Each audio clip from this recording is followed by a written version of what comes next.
Bonjour à tous et à toutes et bienvenue une fois de plus sur la chaîne du pouvoir de la conscience. J'espère que vous allez bien, j'espère que vous passez une excellente journée et que vous ne prenez grand soin de vos conversations internes. Aujourd'hui, une nouvelle lecture d'une conférence de Neville Goddard intitulée « Il est en train de rêver ». Avant de commencer avec la lecture, je vous invite à vous abonner à la chaîne si vous ne l'avez pas encore fait et n'hésitez pas à partager son contenu si vous pensez qu'il peut aider des personnes de votre entourage. Sans plus attendre et en vous remerciant de votre temps précieux, on commence avec la lecture. Il est en train de rêver, une conférence de Neville Goddard, 8 mai 1970. Le sujet de ce soir est « Il est en train de rêver ». La Bible commence en ce qui concerne l'homme ainsi. « Et l'Éternel Dieu fit tomber un profond sommeil sur l'homme, et il s'endormit. Ensuite, l'Éternel Dieu forma la femme à partir de l'homme, puis il dit à l'homme qu'il devait quitter tout le reste et s'attacher à sa femme, jusqu'à ce qu'il ne fasse qu'un. Un seul corps, un seul esprit. Juste un. C'est le début de notre histoire. Dans le livre de Lewis Carroll, De l'autre côté du miroir, tous ces grands écrivains abordent le même thème. Tous les grands poètes le font. Et là, on trouve ce petit dialogue. « Viens le regarder » crièrent les frères. Et ils prirent chacun une main d'Alice et la conduisirent jusqu'à l'endroit où le roi dormait. « Il rêve maintenant, » dit Tweedledee. « À ton avis, de quoi rêve-t-il » demanda Alice. « Personne ne peut deviner cela. »« Eh bien, à toi, » répondit triomphalement Tweedledee. « Et s'il cessait de rêver de toi, où crois-tu que tu serais ?» Et c'est la question. Où seriez-vous, vous qui êtes la création du roi en train de rêver, s'il osait arrêter de rêver de vous avant d'avoir achevé son dessein? Car l'Éternel Dieu a juré, ce que j'ai résolu arrivera, ce que j'ai décidé se réalisera. Et ma volonté ne reviendra pas sans avoir exécuté et accompli les desseins de mon cœur. Dans les derniers jours, vous le comprendrez clairement. Quel est donc son dessein? Il nous a fait connaître le mystère de sa volonté, selon le dessein qu'il avait formé en Christ, pour le mettre à exécution lorsque les temps seraient accomplis. Alors, quel est ce plan? Quel est ce dessein? Son plan, c'est qu'il est tellement amoureux de sa création, une création qui n'existe que pour lui et non pour elle-même, comme un auteur, la pièce et tous les personnages qui n'existent que pour l'auteur. Ils n'ont pas d'existence en dehors de lui. Mais il aime tellement sa création qu'il veut qu'elle existe pour elle-même. Et il n'y a qu'un seul moyen pour que cela soit possible, car pour l'instant, elle n'est qu'un corps animé, toute cette vaste création, et il désire qu'elle cesse d'être un poème n'existant que pour lui, pour exister par elle-même. Et il ne peut le faire qu'en mourant et en devenant son poème. Ce n'est qu'en mourant et en devenant vous que vous pourrez vivre par vous-même. Car à moins que je meure, dit-il, tu ne peux vivre, mais si je meurs, je ressusciterai, et toi avec moi. Ainsi Dieu meurt, il meurt réellement, et il devient son propre poème. Il devient vous, et maintenant vous devez rêver le rêve de la mort comme lui il le rêve. Les poètes parlent de cela comme du rêve de la vie, mais je préfère suivre Blake qui dit, et je cite, « Mon émanation est pourtant mon épouse jusqu'à ce que le soleil de la mort soit terminé. » Shelley l'appelle le rêve de la vie. Je cite, « Il s'est éveillé du rêve de la vie, c'est nous, perdus dans les visions orageuses, qui luttons en vain contre des fantômes. » Mais moi je reste avec Blake. Tous sont grands, mais ceci est le rêve de la mort, où tout vient à l'existence, tout apparaît, croît, décline et disparaît. Quand le rêve sera terminé, l'homme individuellement s'éveillera. Et lorsqu'il s'éveillera, il sera le rêveur, c'est-à-dire Dieu, le Créateur. Maintenant, pensez à Alice et mettez-vous à la place d'Alice. Alice de l'autre côté du miroir, la pièce la plus fantastique. Et vous êtes Alice, et il vous dit ce qu'il va faire. Eh bien, vous pleurez parce qu'il va mourir pour que vous puissiez vivre. Et vous ne voulez pas de ce sacrifice, mais il vous dit « À moins que je meure, tu ne peux vivre. » Puis il vous fait une promesse « Mais si je meurs, je ressusciterai, et toi avec moi. » Il fait cette promesse. Alors comment Alice saurait-elle que ce don de Dieu pour elle, le grand roi qui rêve, est complet? Il dit à Alice qu'il a un fils glorieux, un jeune homme tout comme Alice. Il n'a pas plus de 12 ou 13 ans, très beau, des yeux magnifiques et une beauté au-delà de toute mesure. C'est son fils.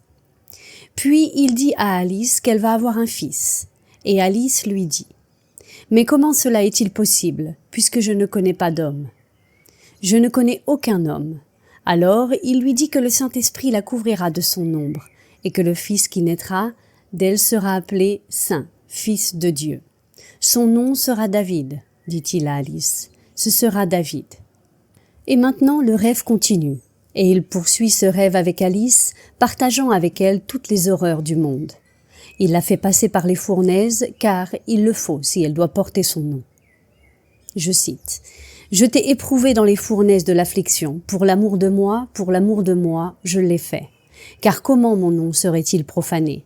Je ne donnerai pas ma gloire à un autre. » Alors il fait passer Alice à travers toutes les horreurs du monde, et à la fin, au lieu de penser à Alice, il pense depuis Alice. Je peux penser à vous pour l'éternité. Vous n'êtes que des ombres dans mon esprit, des surfaces plates, représentant ce que j'aimerais que vous soyez. Mais vous n'êtes pas ce que j'aimerais que vous soyez tant que je ne meurs pas, et que je ne vis en vous, vous transformant en réalité. Quelle différence entre la réalité cubique et cette dimension, qu'est la surface plane qui la représente. Ainsi, Alice n'est simplement qu'à l'intérieur de l'imagination divine. Une simple surface plane, animée par ce qu'il l'observe.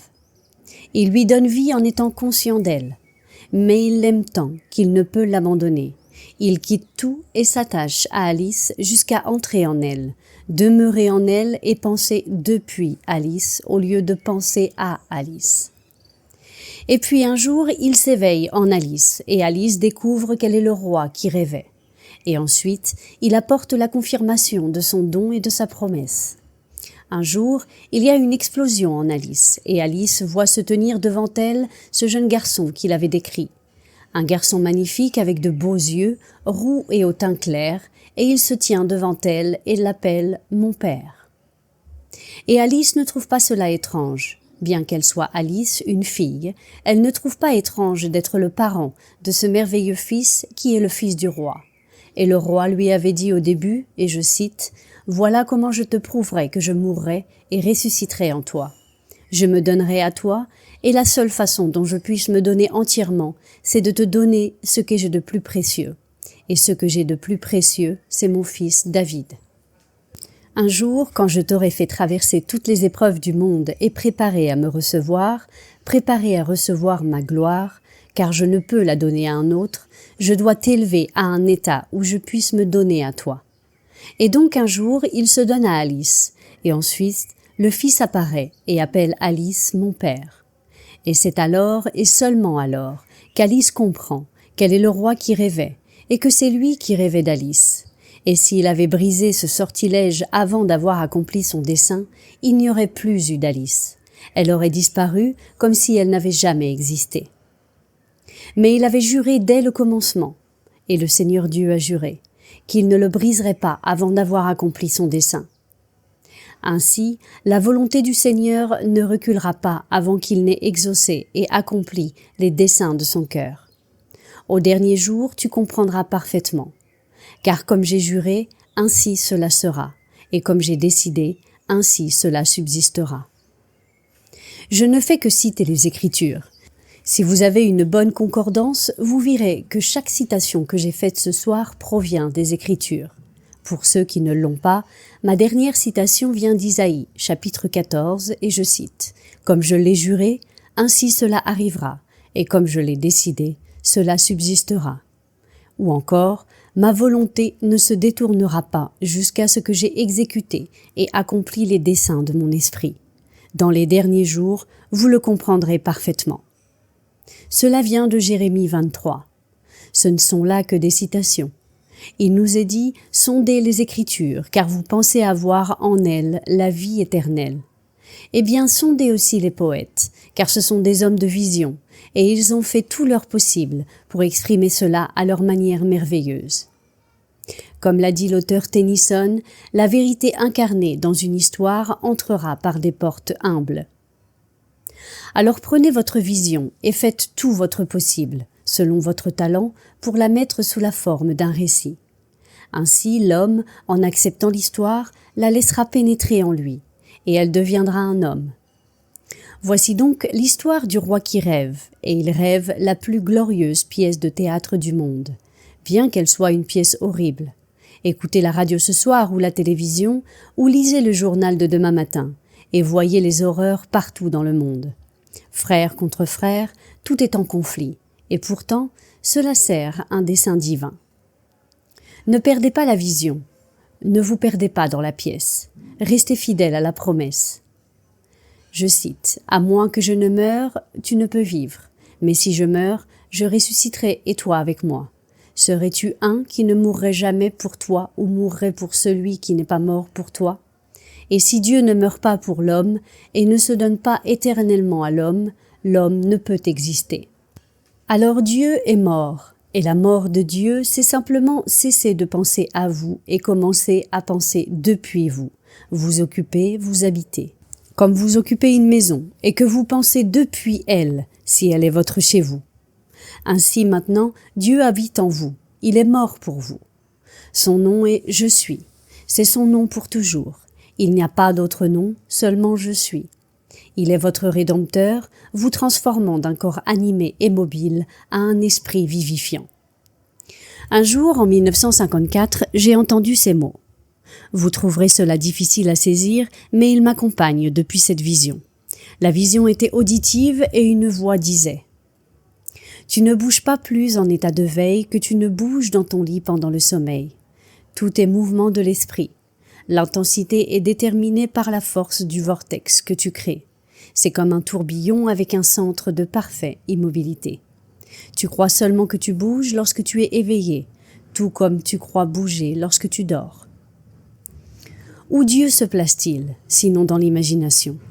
Où sur terre se déplace-t-il, puisque tout est en lui? Il n'y a pas d'endroit où Dieu n'est pas. Alors où se déplace-t-il?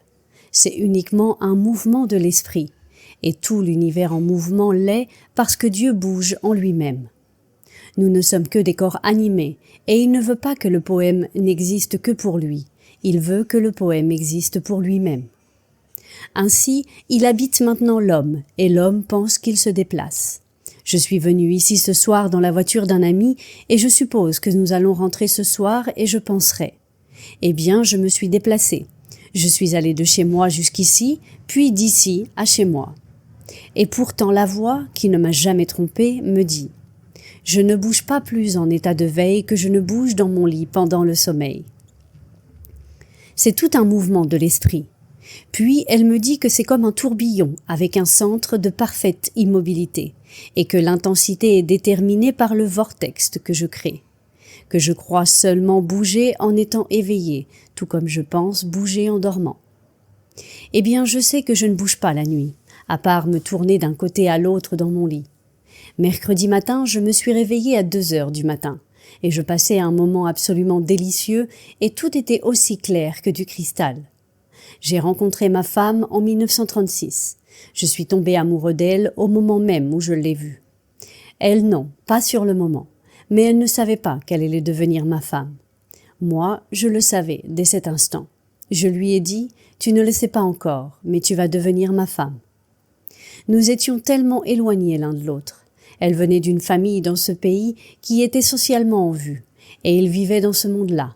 Et moi, je n'avais aucun bagage social, intellectuel, financier ou autre, qu'on pourrait invoquer pour dire « Voilà, nous avons ceci ». Rien de tout cela, mais je savais quand même qu'elle allait devenir ma femme. Alors, ce mercredi matin, en me réveillant à 2h, je jouais un jeu merveilleux avec moi-même. Ma fille est née en 1942 et j'ai rencontré sa mère en 1936. Et maintenant, nous sommes en 1970, au moment de la vision. Voici ma fille, elle a presque 28 ans. Elle sait que je suis amoureux d'une jeune femme de 29 ans. Elle désapprouve totalement, je lui dis « c'est ta mère ». Elle ne connaît pas sa mère telle qu'elle était à 29 ans. Et je savais que tout cela n'était que des états d'esprit.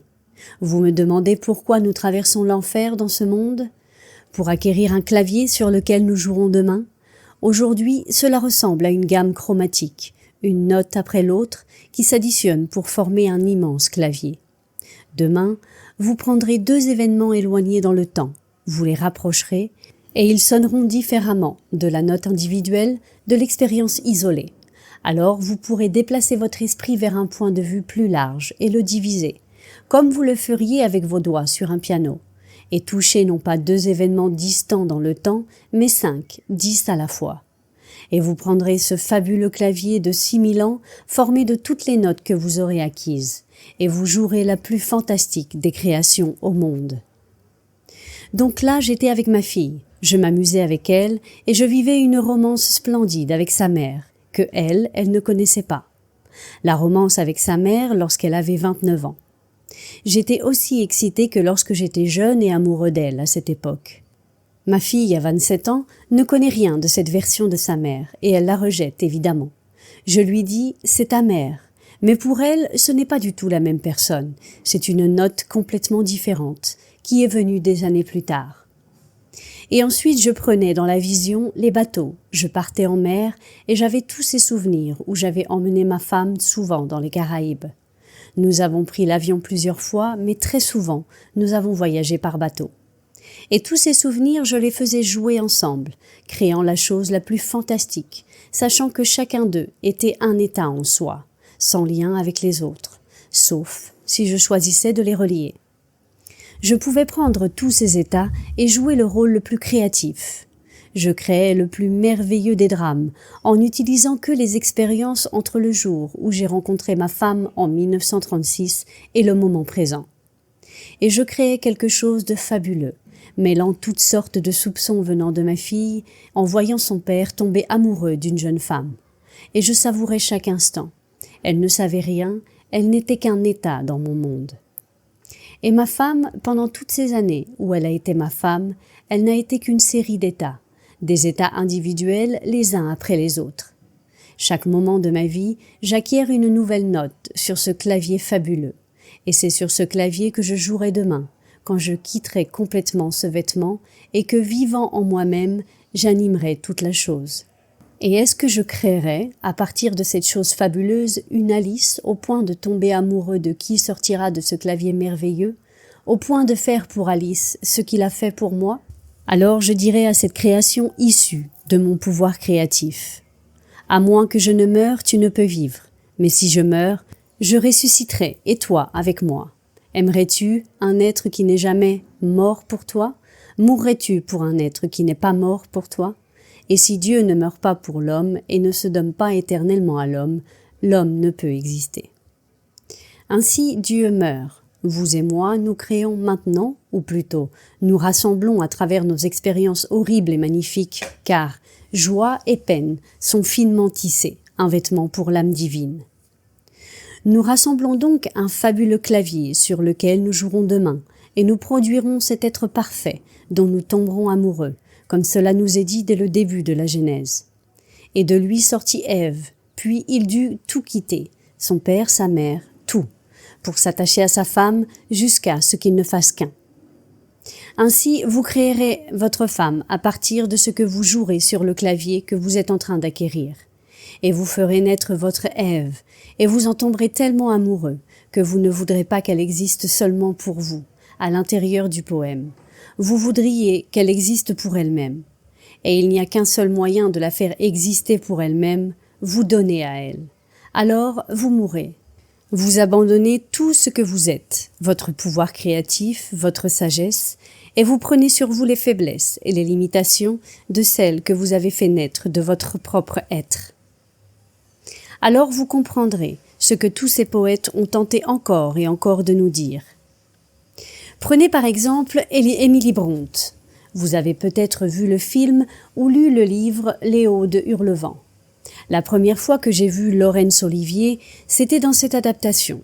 Il y a un personnage, Cathy, qui dit, et je cite: « J'ai rêvé dans ma vie des rêves qui sont restés avec moi à jamais et ont changé mes idées.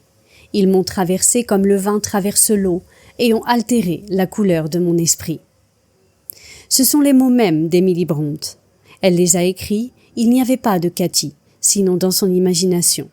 Tout était à l'intérieur de Emily Brontë. Et je peux dire avec Brontë que la même chose m'est arrivée. Alors comment pourrais-je rester ce que j'étais après la vision, quand la vision est plus réelle que ce que vous êtes ici maintenant? Bien plus réelle, bien plus vivante. De vision en vision, j'ai été forcée de changer tout ce que je croyais auparavant. Je ne pouvais plus accepter les théories des hommes. Ils s'assoient et écrivent leurs théories. Karl Marx écrit sa théorie. C'est une petite théorie, oui, elle secoue le monde. Mais cela ne veut pas dire qu'elle est vraie. Et ainsi d'autres écrivent d'autres théories, encore et encore, et vous vous retrouvez avec toutes sortes de théories dans le monde. Mais mes visions renversent tout cela. Elles n'ont rien à voir avec les théories, ni avec la réalité de la vie. Même si elles semblent ébranler le monde entier, cela n'a rien à voir avec la vision. Alors laissez-les ébranler le monde. Vous, restez fidèles à la vision. Et si elles ne sont pas encore venues, elles viendront. Elles viennent à la fin des temps. À la fin, tu comprendras clairement. Au début, il semble qu'il faille aller ici, aller là, chercher toutes sortes de connaissances. Mangez autant que vous voulez de l'arbre de la connaissance du bien et du mal, mais à la fin, vous mangerez de l'arbre de la vie, et vous saurez enfin ce que c'est vraiment. Tout est en nous. Dieu est devenu comme je suis, afin que je devienne comme il est. Car il est tombé amoureux de sa création. J'étais une partie de son poème qui n'existait que pour Dieu. Et il m'aimait tellement, moi, le personnage de son poème, qu'il voulait me donner l'indépendance et la liberté. J'existais seulement avec lui comme un corps animé pour agir selon sa volonté. Mais l'indépendance signifie que je puisse agir selon ma propre volonté. Et pour cela, il devait se donner lui-même à moi, car il a la vie en lui-même, et il veut que son Fils ait la vie en lui-même aussi. Pour cela, il devait me donner lui-même. Et comme il est Père, il devait maintenant me donner son Fils. Et ce Fils, ce n'est pas Neville. Il a un Fils éternel qu'il partage avec les personnages de son poème, car il est un être protéiforme jouant tous les rôles. Et donc, m'ayant donné lui-même et étant Père, il devait maintenant me donner son Fils. Et ce Fils se tient devant moi et m'appelle Père. Alors je sais que je suis le roi qui rêvait. Viens, allons le voir, disent les frères. Il est en train de rêver, je me demande de quoi il rêve. Mais personne ne peut le savoir, dit l'un. Il rêve de toi, dit Tweedledee. Et s'il cessait de rêver de toi, où penses-tu que tu serais? Mais il ne cessera pas de rêver de vous, tant que sa volonté ne sera pas accomplie. Car je ne reculerai pas jusqu'à ce que j'ai exécuté et accompli les intentions de mon esprit. Lisez-le attentivement, dans le plus grand livre du monde, la Bible. Laissez les autres spéculer, écrire leurs bêtises. Les grandes théories d'aujourd'hui, même si elles semblent fonctionner, seront renversées demain par une simple modification. Même si elles marchent, elles seront modifiées. Mais vous ne pouvez pas modifier la vision de Dieu, car elle est éternelle et vous ne pourrez jamais la modifier. Vous ne rencontrerez pas un fils nommé David plus ou David moins. Il est David et il n'y a pas d'autre fils. Vous ne le trouverez jamais sous un autre nom. Il n'y a aucun autre chemin vers l'éveil en tant que Dieu le Père, aucun. Il n'y a qu'un seul chemin. Alors qu'il spécule, qu'il court après 1000 chemins vers le Père, quelqu'un arrive en ville avec un énorme ballon de publicité et tout le monde se précipite pour entendre ce qu'il a à dire, et ils n'obtiennent rien d'autre que du vide et un portefeuille vide. Puis ils reviennent se demandant « Pourquoi cela ne m'est-il pas arrivé ?» Et vous restez silencieux, car vous savez exactement ce qu'ils ont fait. Ils ont couru d'un pilier à un autre en se demandant pourquoi cela ne leur est pas arrivé. Tout est dans les Écritures. Alors je vous le dis, il est en train de rêver maintenant, et il rêve de vous. Et il ne brisera pas le rêve, personne ne peut le réveiller, tant qu'il n'aura pas accompli son intention. Son intention est de se donner à vous, comme s'il n'y avait personne d'autre dans le monde. Juste vous et Dieu, et finalement seulement vous, car vous deviendrez Dieu, et il n'y a rien d'autre dans le monde que Dieu. Et une fois que vous aurez acquis ce fabuleux clavier d'expérience, vous en jouerez merveilleusement et vous ferez naître un être qui vous captivera tant que vous voudrez donner à votre émanation sa propre vie. Vous voudrez qu'elle existe en elle-même et non plus seulement pour vous, comme un poème n'existe pas uniquement pour le poète. Et vous aussi, vous déposerez votre vie en elle et vous vous attacherez à elle jusqu'à ce que ne faire plus qu'un. Réfléchissez bien à cela et ne laissez personne vous en détourner. On peut vous opposer 1001 arguments, mais cela n'a aucune importance. Une fois que vous avez eu une vision, vous êtes guidé par cette vision et vous lui restez fidèle. Peu importe ce que fait le monde, même s'il se tord dans tous les sens comme aujourd'hui, avec des pancartes dans tous les camps, chacun contre chacun comme vous l'avez vu dans les journaux. Ne croyez pas un instant que tout va dans un seul sens. Le pays est complètement divisé. Une minorité vocale donne l'illusion d'être la majorité, mais elle ne l'est pas. Aujourd'hui, à Wall Street, un groupe d'ouvriers du bâtiment, casque sur la tête, ne protestait pas contre la guerre au Vietnam. Ils protestaient pour leur salaire, parce que l'inflation les touche. Et voilà qu'un groupe de manifestants contre la guerre passe près d'eux. Ces ouvriers costauds se sont tellement emportés qu'ils ont sauté sur les manifestants et les ont battus sans ménagement. Puis ils ont déployé le drapeau américain, 8 ou 10 drapeaux avec des pancartes qui disaient « Destituez le maire Lindsay » et ont marché vers l'hôtel de ville. Donc tout le monde ne proteste pas dans le même sens. Il y a une infinité d'idées dans le monde et les hommes vivent selon leurs idées. Ne laissez personne vous faire croire à la lecture du journal du lendemain matin, selon comment les nouvelles seront découpées, que cela reflète la réalité. Car tous les journaux le font.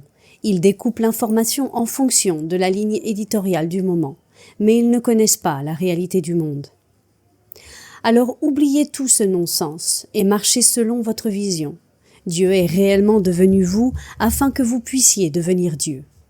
Méditez cela et laissez tout le reste passer.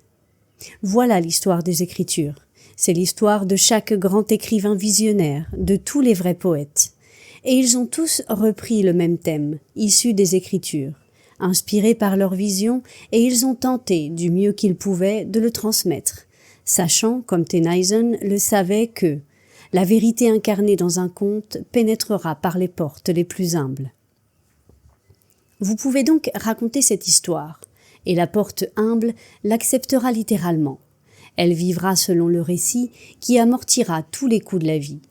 Et un jour, cette vérité éclatera dans sa forme véritable en eux, et ils verront ce que signifiait réellement le récit. Vous êtes Alice dans le livre De l'autre côté du miroir, et vous avez été amené à voir le roi. Il dormait profondément, en rêvant, et vous pensiez que personne ne savait de quoi il rêvait. Mais un des anges le savait, Tweedledee, un fou. Tweedledee et Tweedledum, et le chapelier fou, tous des fous. Mais ceux du monde angélique paraîtraient fous aux yeux de l'esprit rationnel de ce monde, car l'esprit rationnel veut vivre plus longtemps, et le seul à s'enrichir de ce genre de conseils, c'est celui qui le donne. Alors on achète quelque chose à cause d'une grosse promo à la télé. Quelqu'un a beaucoup fait de pub pour un produit appelé Liquid Blumper, le déboucheur liquide. J'avais un jour un problème dans ma salle de bain, l'évier était bouché. Alors j'ai acheté le fameux liquide. J'en ai versé en abondance, il est écrit que c'est plus lourd que l'eau, qu'il reste stagné au fond et dissout tout ce qui est organique sans endommager ce qui ne l'est pas. Alors je l'ai versé.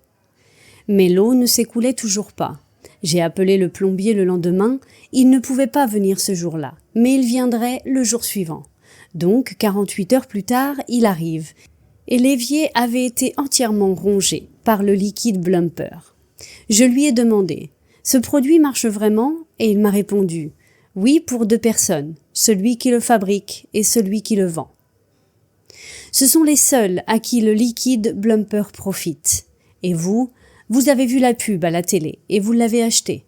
Le produit est toujours en vente à la télé et je suis en train de pécher, car pécher par le silence quand je devrais protester fait de nous tous des lâches.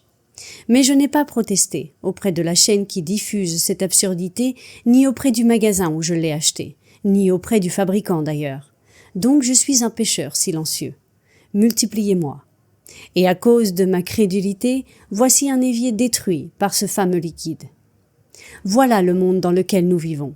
C'est pareil pour tout autre produit, même celui qui promet la richesse.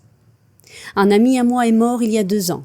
Je suis allée à ses funérailles, il avait laissé derrière lui un livre invendu, mais il en avait envoyé beaucoup. Comment vivre pour toujours, ça c'était le titre.